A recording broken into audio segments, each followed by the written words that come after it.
Assalamualaikum warahmatullahi wabarakatuh. Salam sejahtera buat kita semua. Selamat pagi, selamat siang, selamat sore, selamat malam. Intinya tetap semangat. Ingat, orang-orang yang celaka adalah orang-orang yang hari ini lebih buruk daripada hari kemarin.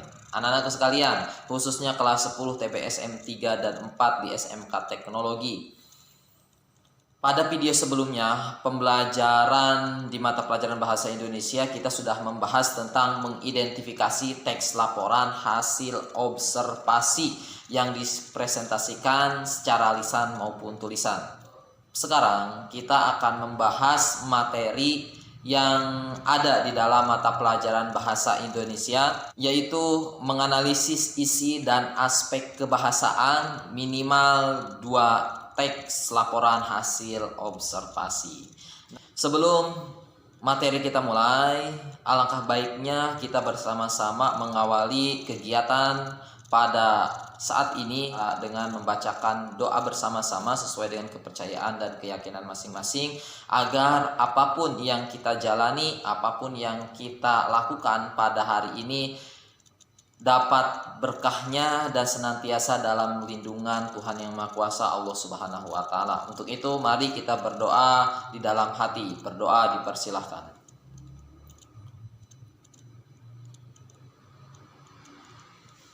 Berdoa selesai. Coba kita evaluasi atau kita ingat-ingat kembali materi pada video sebelumnya, yaitu tentang mengidentifikasi teks laporan hasil observasi yang dipresentasikan secara lisan maupun tulisan.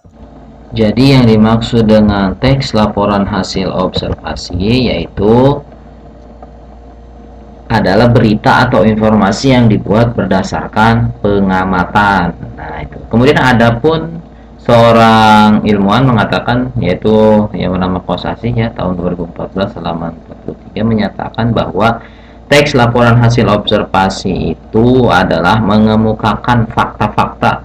Jadi yang dimaksud dengan fakta-fakta itu berarti kejadian yang sebenarnya yang diperoleh dari apa? Dari hasil pengamatan, bukan hasil imajinasi. Jadi menurut Kosasih itu yang dimaksud dengan laporan hasil observasi yaitu mengemukakan fakta-fakta yang kita dapatkan, yang kita peroleh melalui apa? Melalui jalan mengamati atau melakukan pengamatan, bukan hasil imajinasi. Nah, itu anak-anak sekalian. Kemudian kita lanjutkan. Nah, ini struktur teks laporan hasil observasi. Ya, jadi struktur teks laporan hasil observasi. Ada apa aja sih di dalam struktur teks laporan hasil observasi? Coba kemarin udah dibahas kalau tidak salah dalam video itu ada satu, pernyataan umum atau klasifikasi atau pengelompokan ya. Jadi yang maksud dengan pernyataan umum itu yaitu sebuah kalimat, sebuah pernyataan yang berisi apa? Yang berisi pembuka terlebih dahulu atau pengantarnya. Jadi itu yang dimaksud pernyataan umum adalah sebuah pernyataan, sebuah kalimat, sebuah paragraf yang berisi pembuka atau pengantar hal yang akan disampaikan. Contoh misalkan, telah kehilangan dompet berwarna merah. Nah, itu berarti kan pernyataan umum. Jadi diawali dengan telah kehilangan dompet berwarna merah. Oh, orang-orang udah tahu, berarti yang kehilangan informasi yang akan disampaikan dari teks tersebut yaitu adalah sebuah dompet yang apa? Yang hilang. Lalu rinciannya seperti apa? Diikuti oleh pernyataan khususnya. Nah, pernyataan khususnya seperti apa? Di dalam dompet tersebut berisi SIM, kemudian KTP, kemudian ATM dan lain sebagainya. Nah, itu berarti pernyataan khususnya. Jadi itu yang anak sekalian. Jadi yang dimaksud pernyataan umum itu adalah berisi pembuka terlebih dahulu atau pengantar yang akan disampaikan. Jadi orang nggak bingung, nggak langsung isi SIM, kemudian ada KTP, ada ATM dan lain sebagainya. Orang bingung apa ini maksudnya. Tapi kalau diawali dulu telah kehilangan sebuah dompet warna merah, baru orang tuh oh telah kehilangan. Baru nanti Berarti kalau ketemu dompet berwarna merah, isinya ini oh berarti itu yang disampaikan di dalam teks atau sebuah berita tadi yang dibaca. Kemudian apalagi nih, bagian ini berisi apa? Berisi hal-hal yang umum. Jadi itu tadi. Kemudian diikuti dengan hal-hal yang khusus. Jadi hal yang umum itu ya informasinya tadi. Telah terjadi kehilangan sebuah dompet. Nah, itu berwarna merah, itu hal yang umumnya. Kemudian diikuti dengan kalimat yang khusus gitu. Di bagian ini, bagian dari pernyataan umum ini berisi hal umum tentang objek, tentang apa? Tentang sasarannya yang akan dikaji, menjelaskan secara garis besar. Jadi hal yang umum itu garis besar dulu yang dibahas, baru kemudian secara rinci berarti hal-hal yang khususnya. Menjelaskan secara garis besar pemahaman tentang hal tersebut, tentang informasi yang akan disampaikan itu tadi. Jadi silakan dicatat aku sekali bahwa struktur teks laporan hasil observasi itu ada 3. 1. Pernyataan umum atau klasifikasi. Kemudian yang kedua ada apa? Yang kedua yaitu ada deskripsi bagian. Deskripsi bagian itu apa sih, Pak? Jadi deskripsi bagian itu adalah sebuah penjelasan ya, sebuah penjelasan yang disampaikan melalui setiap bagian paragraf. Jadi yang dimaksud dengan deskripsi bagian adalah sebuah penjelasan yang menjelaskan per bagian. Kalau di sini kita bahas per paragraf aja. Jadi paragraf 1 dijelaskan, paragraf kedua, paragraf ketiga, dan paragraf selanjutnya. Jadi deskripsi bagian adalah penjelasan secara detail mengenai objek atau mengenai sasaran per bagian yang sudah diklasifikasi, yang sudah dikelompokkan. Nah, kemudian ada lagi sama-sama deskripsi, berarti sama-sama penjelasan. Kalau yang ketiga ini lebih ke manfaat. Kira-kira setiap paragraf itu ada tidak manfaatnya, atau bahkan teks yang kita dapatkan itu bermanfaat atau tidak. Kalau tidak bermanfaat, berarti itu bukan sebuah kalimat gitu ya. Jadi deskripsi manfaat itu menunjukkan bahwa setiap objek yang diamati memiliki manfaat atau fungsi dalam kehidupan. Contoh tadi kita menemukan atau membahas informasi berkenaan dengan telah terjadi kehilangan sebuah dompet berwarna merah. Itu bermanfaat tidak? Oh, bermanfaat buat siapa? Buat si pencari, buat si penemu juga gitu. Oh, bahwa yang kehilangan dompet ini nanti dijelaskan tadi si anu. Jadi itu manfaatnya. Nah, ini struktur teks laporan hasil observasi. Jadi harus kalian pahami ini ya, sekalian, bahwa sekali lagi struktur teks laporan hasil observasi itu terdiri dari 3. Ada pernyataan umum, deskripsi bagian, kemudian deskripsi manfaat. Nah, kita lanjutkan ke pembahasannya. Yang selanjutnya ini aspek kebahasaan. Oh, apakah di dalam teks laporan hasil observasi itu ada aspek-aspek kebahasaan, Pak? Ada. 1, yaitu ada kata. Kemudian yang kedua, yang selanjutnya ada frasa, perba, dan nomina. Apa sih, Pak, yang dimaksud dengan kata itu? Nah, anak-anakku sekalian, yang dimaksud dengan kata itu berarti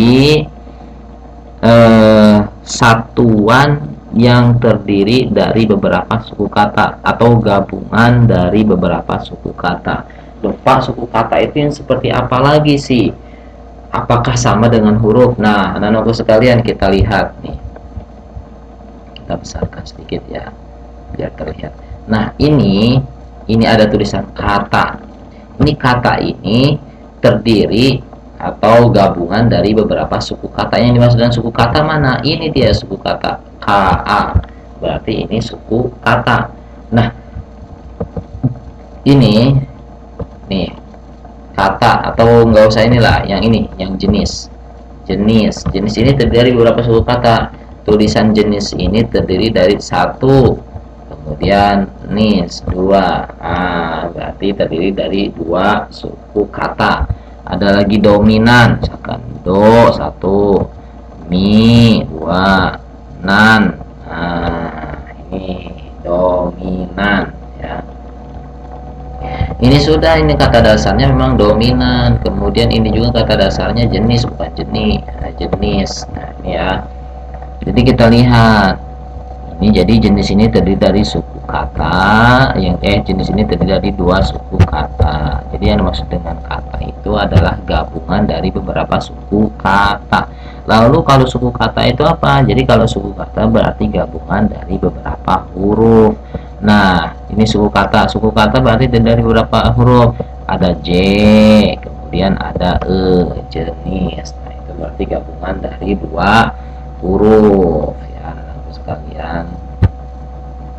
Kemudian berikutnya ada prasaverba. Prasaverba itu apa? Ini dia, kelompok kata yang dominan. Oke, kita bahas. Jadi jenis kata dan kelompok kata atau frasa yang dominan digunakan dalam sebuah teks laporan hasil observasi itu adalah ini, ada perba. Perba itu apa sih? Perba itu adalah kata kerja.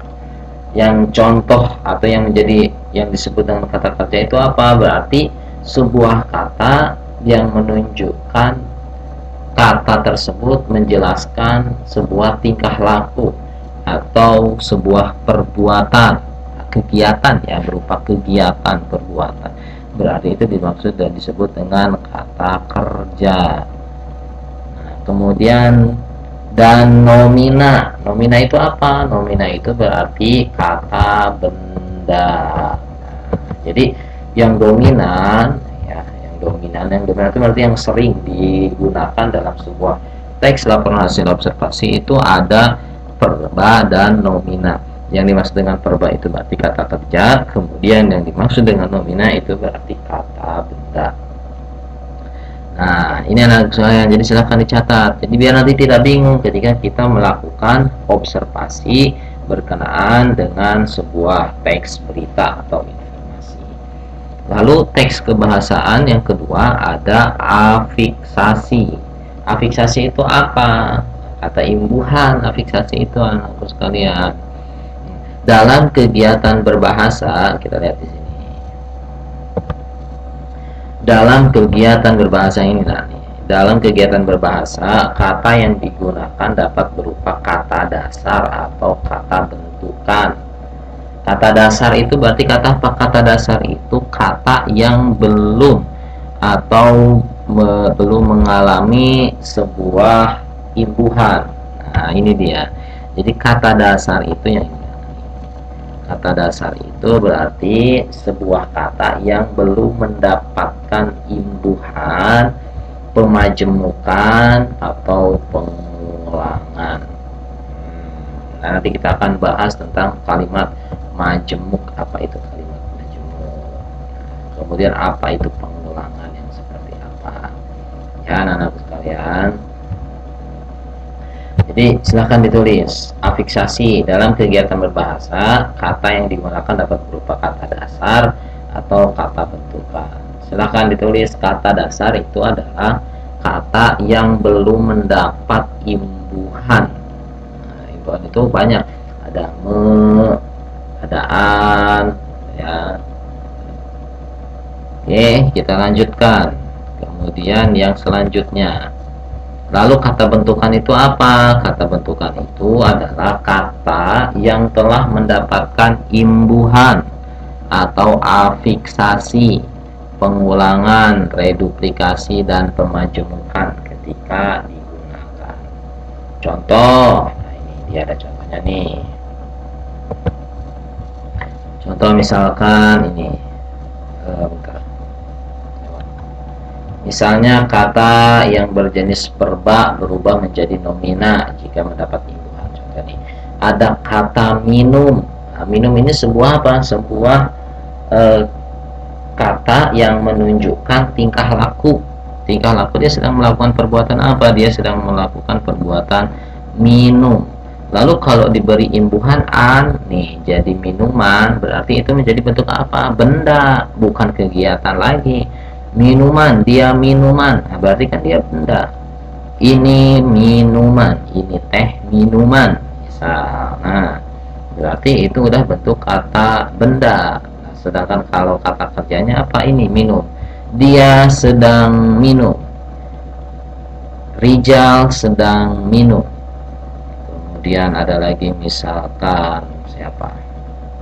Ada nama-nama anak sekalian, misalkan di sini ada nggak Muhammad atau Lutfi sedang minum, berarti itu adalah sebuah kata kerja. Lalu kalau ditambah imbuhan an, minuman, berarti bukan Lutfi sedang minuman. Berarti itu udah bukan melakukan kata kerja lagi. Lutfi sedang sebuah minuman, bingung nanti.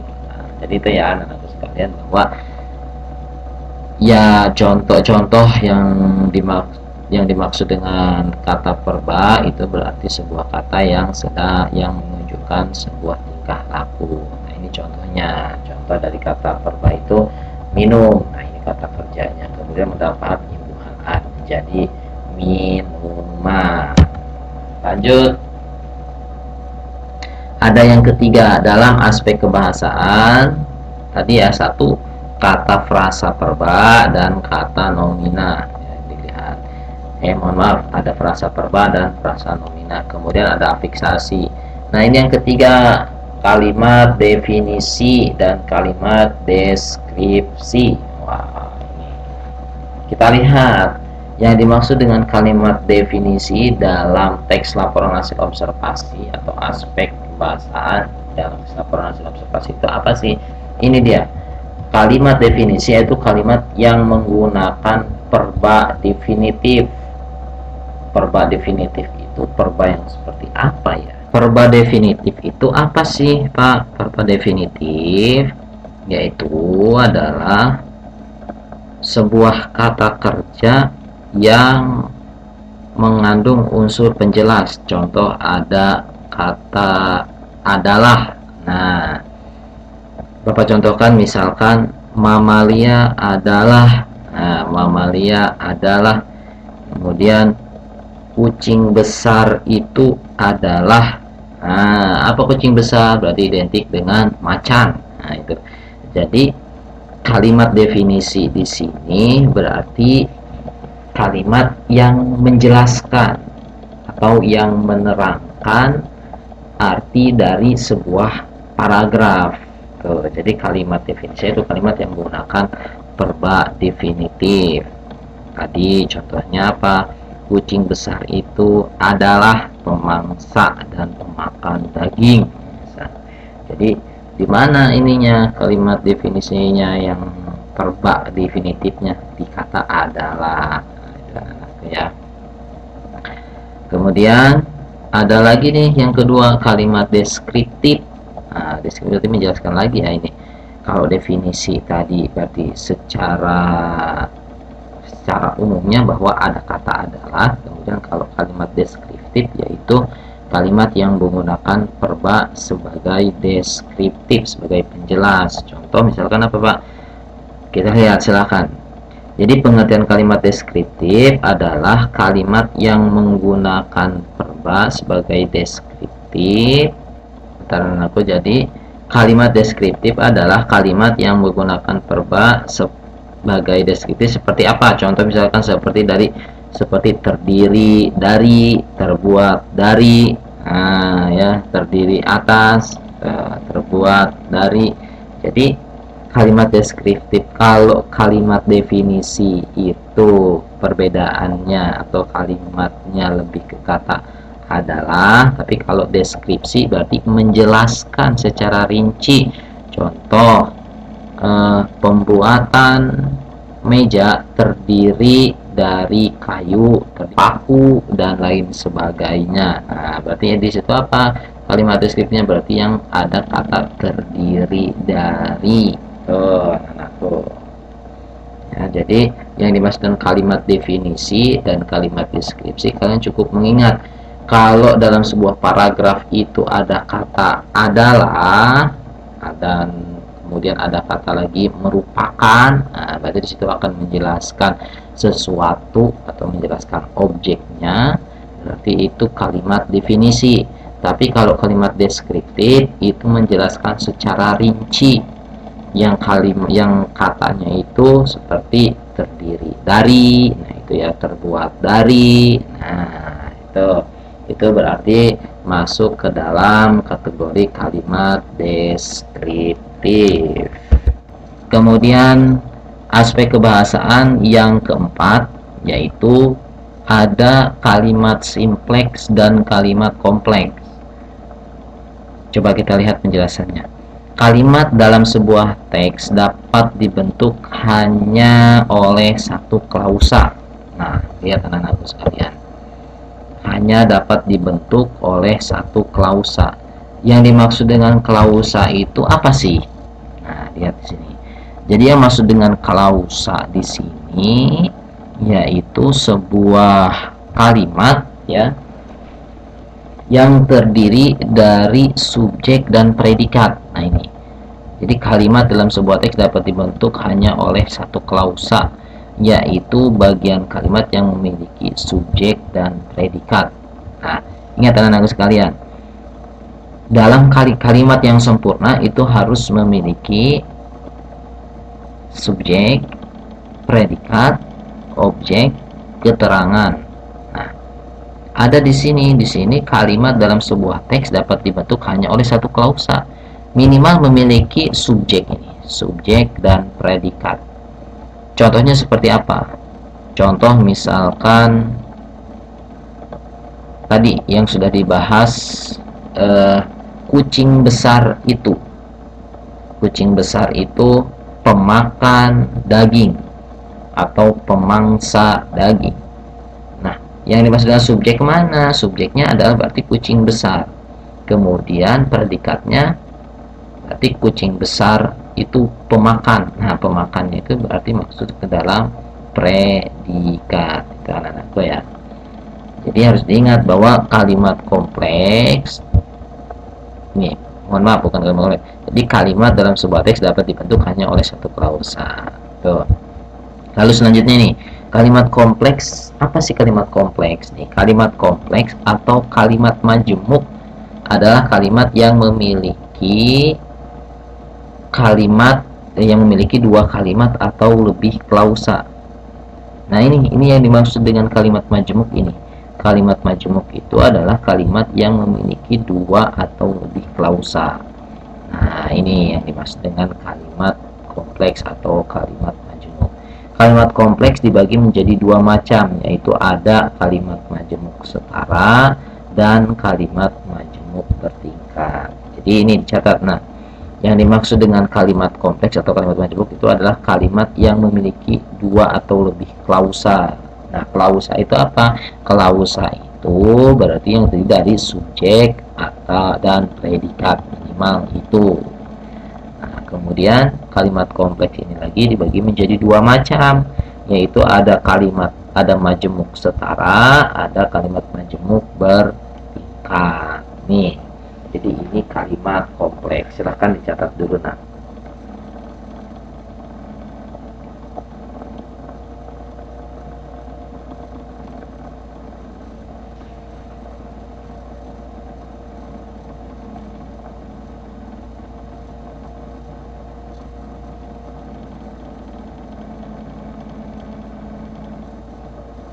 Nah, kemudian sekarang kita bahas kalimat majemuk setara. Catat. Jadi yang dimaksud dengan kalimat majemuk setara itu apa sih, Pak?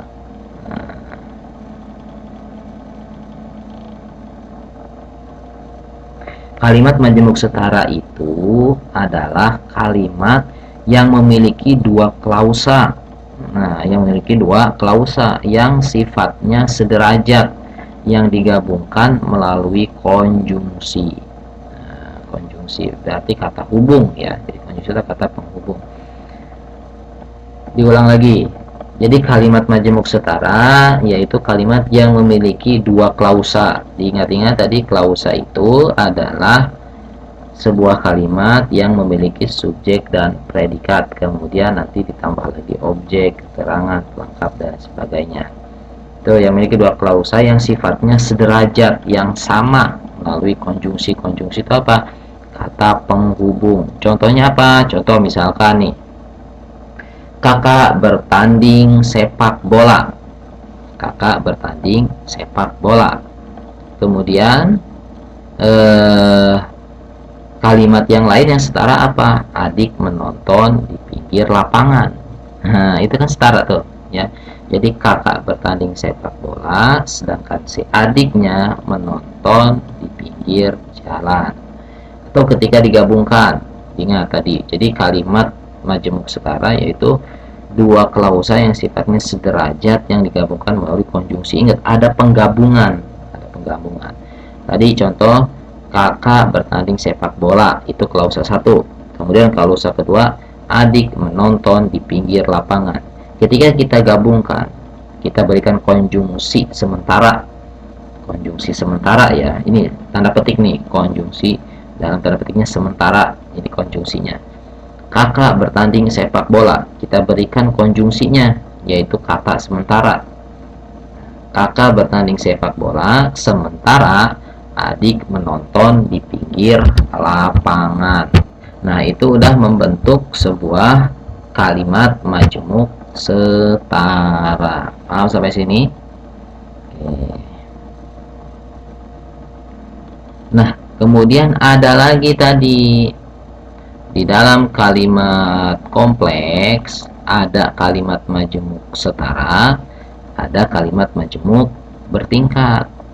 Kalian pasti pernah mendengar sebuah penjelasan yang berkenaan dengan kalimat majemuk setara dan kalimat majemuk bertingkat. Jadi kalau kalimat majemuk bertingkat ini yaitu kalimat, tulis nah. Jadi kalimat majemuk bertingkat ini adalah kalimat yang memiliki dua klausa atau lebih yang hubungannya tidak sejajar. Kalau tadi setara sama sama, ya, hubungannya atau setara kalimatnya, si kakak main bola, si adik melihat di pinggir lapangan. Nah, kalau kalimat majemuk bertingkat berarti ada peningkatan, yaitu kalau kalimat majemuk bertingkat yaitu kalimat yang memiliki dua klausa atau lebih yang hubungannya tidak sejajar. Nah, karena ketidaksejajaran tersebut, salah satu klausa tidak dapat berdiri sendiri, harus digabungkan. Kalau kalimat majemuk setara bisa berdiri sendiri.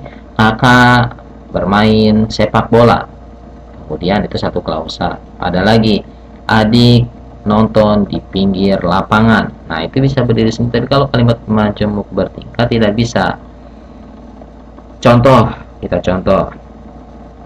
Di sini misalkan Bapak contohkan ada yang namanya si Ahmad. Ahmad kerap terlambat datang ke sekolah. Itu klausa satu misalkan.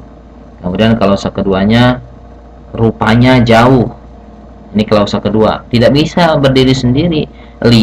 Ahmad kerap terlambat datang ke sekolah, kemudian rumahnya jauh. Itu tidak bisa berdiri sendiri kalau tidak diberikan sebuah konjungsi, maka harus digabungkan. Berarti gimana kalau gabungannya? Ahmad kerap terlambat datang ke sekolah karena rumahnya jauh. Nah, itu tidak bisa berdiri sendiri kan? Jadi harus digabungkan. Nah, itu yang dimaksud dengan kalimat majemuk bertingkat. Nah, ini dalam kalimat kompleks ya anak-anak sekalian. Kemudian kalimat simpleks. Apa kalimat simpleks? Tadi kayaknya udah dibahas ya. Nah, kalimat simpleks, kalimat dalam sebuah teks dapat dibentuk hanya satu klausa. Nah, ini kalimat simpleks. Kalimat yang hanya memiliki satu klausa disebut kalimat simpleks atau kalimat tunggal. Sedangkan kalimat majemuk atau kalimat yang memiliki dua klausa atau lebih, tadi majemuk setara dan majemuk bertingkat, ini yang dimaksud dengan kalimat kompleks. Tuh, udahlah ya sampai sini Pak.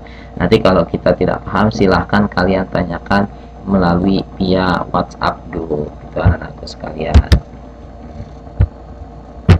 Baik, itu saja pembahasan kita pada pembelajaran kali ini yang berkenaan dengan dengan menganalisis dan aspek kebahasaan minimal 2 teks laporan. Kita baru sampai kepada aspek kebahasaan ya. Kita baru sampai kepada aspek kebahasaan. Ini dia, ada kata, ada fiksasi, kemudian ada lagi yang ketiga kalimat definisi dan kalimat deskripsi, kemudian ada kalimat sinteks dan kalimat kompleks. Untuk selebihnya nanti kita akan bahas di video berikutnya ya teman-teman sekalian. Terima kasih, itu saja yang dapat Bapak sampaikan, kurang dan lebihnya Bapak mohon maaf. Nanti jika ada yang belum paham, silahkan kalian share atau tanyakan melalui via grup WhatsApp. Billahi taufiq wal hidayah. Wassalamualaikum warahmatullahi wabarakatuh.